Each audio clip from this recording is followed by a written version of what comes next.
सियासत में भाषा की मर्यादा का बड़ा महत्व होता है, पर कुछ लोग अपनी अमर्यादित भाषा को ही अपनी यूएसपी समझने लगते हैं। खासकर क्षेत्रीय पार्टियों के नेता दबंगई को ही अपनी पार्टी के विकास से जोड़ते रहते हैं। उनका मानना होता है कि लोगों के बीच में डर ही उनकी शख्सियत को अहम बनाता है।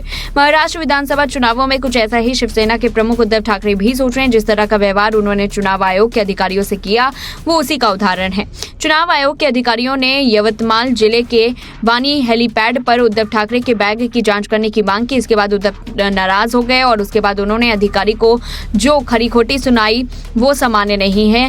गुस्से में आकर उन्होंने देश के कई बड़े नेताओं का भी नाम लिया। अगर इस घटना का वीडियो रिकॉर्ड नहीं हुआ तो शायद ही इस घटना की जानकारी आम लोगों तक पहुंचती, क्योंकि ठाकरे इस तरह का व्यवहार अक्सर करते रहते, इसलिए शायद उन्हें आज की बात का कोई अफसोस भी नहीं होगा। अपने रूड बिहेवियर के चलते वे अपने पिता की बनाई पार्टी को टूटने से नहीं बचा पाए, पर उन्हें लगता है कि उनके समर्थकों को इससे फर्क नहीं पड़ता। मुंबई में दशहरा रैली के दौरान भी ठाकरे की भाषा ने हदें पार कर दी थी। चुनाव आयोग के ऑफिसर ने उद्धव ठाकरे के हेलीकॉप्टर की जांच की थी, जिसके बाद शिवसेना प्रमुख उद्धव ठाकरे का गुस्सा फूट पड़ा। चुनाव आयोग के अधिकारियों ने यवतमाल जिले के वानी हेलीपैड पर उद्धव ठाकरे के बैग की जांच करने की मांग की थी। इसके बाद उद्धव नाराज हो गए और उन्होंने कर्मचारियों से सवाल करते हुए वीडियो रिकॉर्ड करना शुरू कर दिया। उद्धव ने कर्मचारियों से कहा, क्या उन्होंने CM Eknath Shinde, deputy CM Devendra Fadnavis और अजीत पवार के बैग की भी तलाशी ली है? क्या वे महाराष्ट्र में रैलियों के लिए दौरे के दौरान पीएम मोदी और अमित शाह के बैग की भी तलाशी लेते हैं? बताया जाता है कि इस दौरान उन्होंने धमकी दी कि तुम अभी मेरा बैग खोलो, मैं तुम्हें खोलूंगा। इतना ही नहीं, उन्होंने कहा कि चलो यूरिन पॉट की भी जांच कर लो। हालांकि भारतीय चुनाव आयोग ने यह कंफर्म किया, पीएम और होम मिनिस्टर की भी जांच होती है। इस संबंध में आयोग ने एक वीडियो भी जारी किया, जिसमें यह दिखाया गया है कि किस तरह से पीएम मोदी के हेलीकॉप्टर की जांच होती है। उद्धव ठाकरे को आजकल इस तरह की मर्यादाहीन बातें अक्सर करने लगे हैं। रैली में उद्धव ठाकरे ने रत्न टाटा को श्रद्धांजलि देते हुए कुछ अन्य उद्योगपतियों के लिए बेहद आपत्तिजनक भाषा का इस्तेमाल किया। दशहरा ग्राउंड रैली के दौरान उन्होंने देश के जाने माने उद्योगपति के बारे में ऐसा कुछ कह दिया जो किसी भी पार्टी के एक प्रमुख के मुंह से शोभा नहीं देता। उन्होंने रतन टाटा को श्रद्धांजलि देते हुए गौतम अडानी के बारे में ऐसा कुछ कहा था जिसे यहाँ बोलना ठीक भी नहीं। सवाल उठता है कि उद्धव ठाकरे का व्यवहार ऐसा क्यों हो गया है? क्या पार्टी को अपेक्षित सफलता न मिलने के एहसास के चलते ऐसा हो रहा है, या उन्हें महाविकास अघाड़ी ने सीएम कैंडिडेट नहीं बनाया, इसकी खुन्नस उन्हें हो गई है जो गाहे बगाहे निकल रही? उद्धव ठाकरे अपने पिता की तरह पढ़ने लिखने वाले व्यक्ति रहे हैं। उन्हें कम बोलने वाला और शांत चित्त व्यक्ति समझा जाता रहा है। कभी इस तरह के गुणों के लिए उनके कजन राज ठाकरे को जाना जाता था, पर सत्ता मिलने के बाद उद्धव ठाकरे की बोली भाषा बदल गई है। उन पर तमाम अभिभाज्य शिवसेना नेताओं का आरोप था कि वे किसी विधायक से मिलते तक नहीं थे। पार्टी के फैसले में भी उनका व्यवहार एकाधिकार सत्ता वाला था। शायद ही कारण रहा कि शिवसेना के अधिकतर लोग एकनाथ शिंदे के साथ चले गए। जनता ने भी लोकसभा चुनाव में जिस तरह का साथ एकनाथ शिंदे की सेना को दिया, वैसा उद्धव सेना को नहीं दिया। इस पूरी रिपोर्ट को लेकर के आपकी क्या कुछ राय है, कमेंट बॉक्स में बताएं। तब तक के लिए देखते रहिए लाइव टीवी न्यूज़। झारखंड प्रदेश कांग्रेस ने पहले चरण के मतदान से एक दिन पहले मंगलवार को भरोसे का घोषण पत्र जारी किया। साथ ही भरोसा बरकरार फिर गठबंधन सरकार का नारा भी दिया।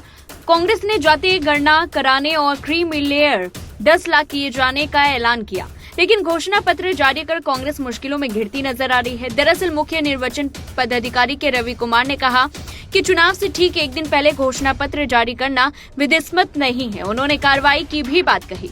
कांग्रेस की ओर से जारी घोषणा पत्र ने पार्टी की परेशानी बढ़ा दी है। मुख्य निर्वाचन पदाधिकारियों के रवि कुमार ने बताया कि पहले चरण के मतदान के एक दिन पहले ऐसा करना विधिसम्मत नहीं है। मामले में जांच हो रही है, आवश्यक कार्रवाई की जाएगी। कांग्रेस घोषणा पत्र समिति के चेयरमैन बंधु तिर्की ने बताया कि झारखंड में फिर से सरकार बनने पर गरीब परिवार के लिए फ्री बिजली की सीमा 200 यूनिट से बढ़ाकर 250 यूनिट की जाएगी, जबकि कृषि के काम के लिए मुफ्त में बिजली दी जाएगी।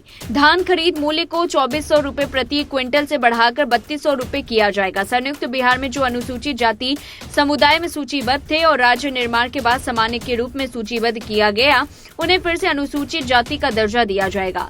होम अंडारी, खड़िया, कुडुकू और कुरमाली भाषा को 8वीं अनुसूची में शामिल करने का प्रस्ताव केंद्र को भेजा जाएगा।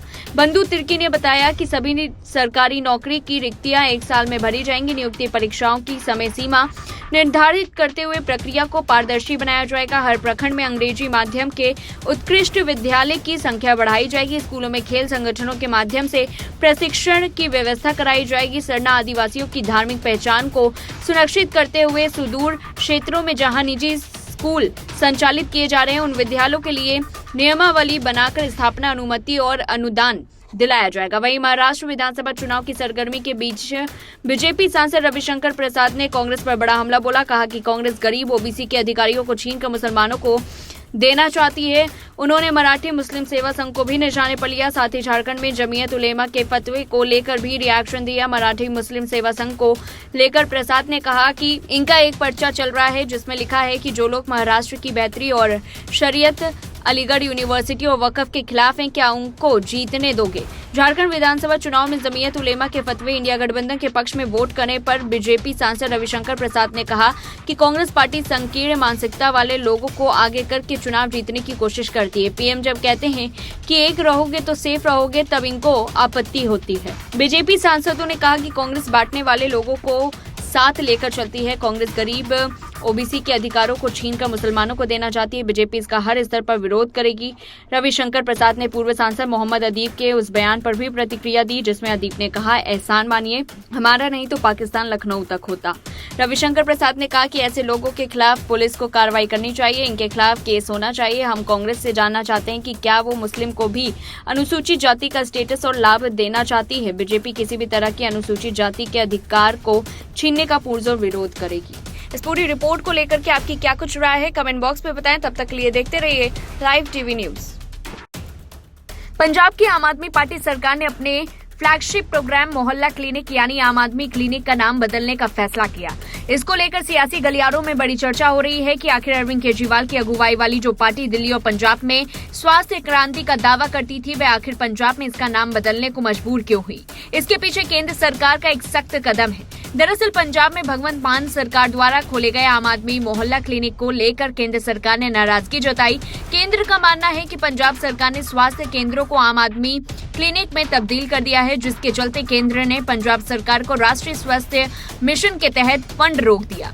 केंद्र सरकार ने राष्ट्रीय स्वास्थ्य मिशन के तहत अपने हिस्से के 448 करोड़ रुपए जारी किए थे, लेकिन राज्य सरकार ने इस फंड को स्वास्थ्य कल्याण केंद्रों को आम आदमी क्लिनिक में बदलने के लिए खर्च किया। इसके बाद केंद्र ने पंजाब सरकार को 546 करोड़ की अगली किश्त रोक दी। इस मुद्दे पर पंजाब सरकार और केंद्र के बीच काफी समय से तनातनी चल रही थी। अब आखिरकार पंजाब सरकार को इस पूरे मामले में झुकना पड़ा। आज पंजाब के स्वास्थ्य मंत्री डॉक्टर बलबीर सिंह ने कहा कि पंजाब सरकार आधे से ज्यादा आम आदमी क्लिनिक के नाम में बदलाव करेगी और इसमें केंद्र सरकार को भी श्रेय देगी। दूसरी तरफ केंद्र सरकार आम आदमी क्लिनिकों के तहत पंजाब को दिए जाने वाले फंड को भी जारी करने के लिए राजी हो गई है, जिसके तहत आधे से ज्यादा क्लिनिकों के नाम भी बदलाव किए गए हैं।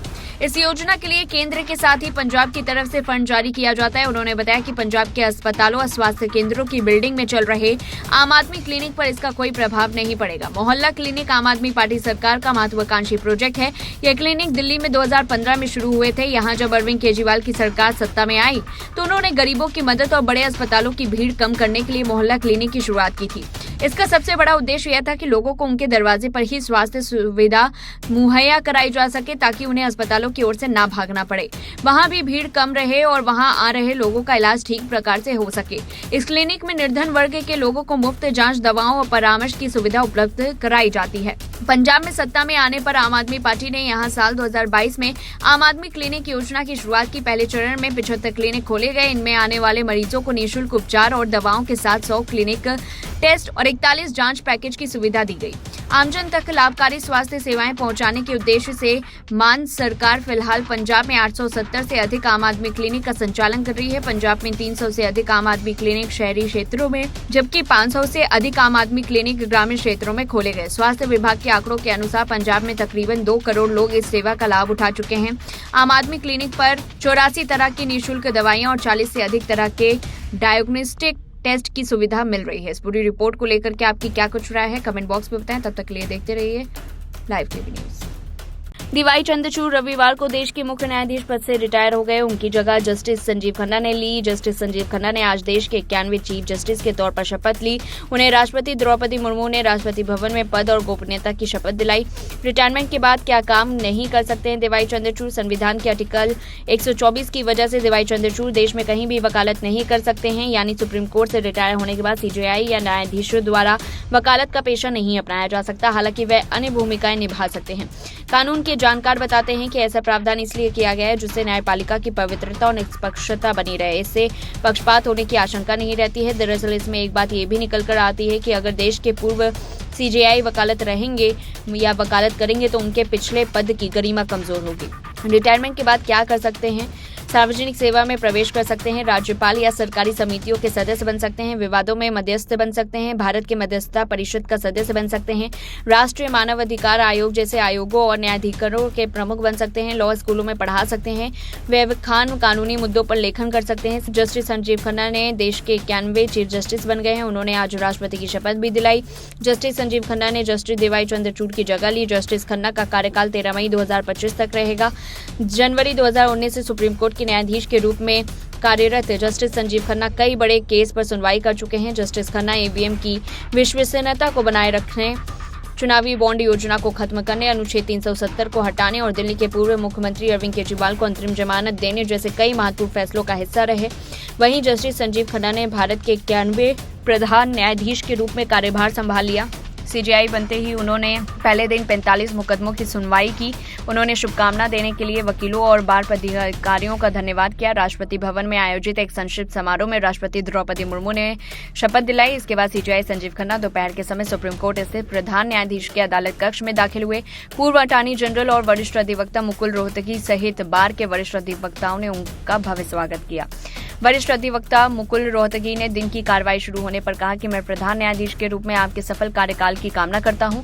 रोहतगी ने शुक्रवार को कहा था कि एक दशक से अधिक समय और सीजेआई वाईके सबरवाल के बाद शीर्ष अदालत को दिल्ली हाई कोर्ट से एक और प्रधान न्यायाधीश मिलेगा। अदालत कक्ष में उपस्थित अन्य वकीलों ने भी सीजेआई संजीव खन्ना को शुभकामनाएं दी। दोपहर बाद जस्टिस संजय कुमार के साथ अदालत कक्ष संख्या 1 में एकत्रित हुए वकीलों से प्रधान न्यायाधीश ने धन्यवाद कहा। जब एक बार सदस्य ने सुनवाई के लिए एक दिन में लिस्टेड मामलों से संबंधित मुद्दा उठाया तो सीजेआई संजीव खन्ना ने कहा कि यह उनके ध्यान में है और वे इस पर विचार करेंगे। सीजेआई दिन में 2:30 पर अदालत कक्ष में रहे और 45 सूचीबद्ध मामलों की सुनवाई की। इनमें अधिकतर वर्जी के मामले थे। इस पूरी रिपोर्ट को लेकर के आपकी क्या कुछ राय है, कमेंट बॉक्स में बताएं। तब तक के लिए देखते रहिए लाइव टीवी न्यूज।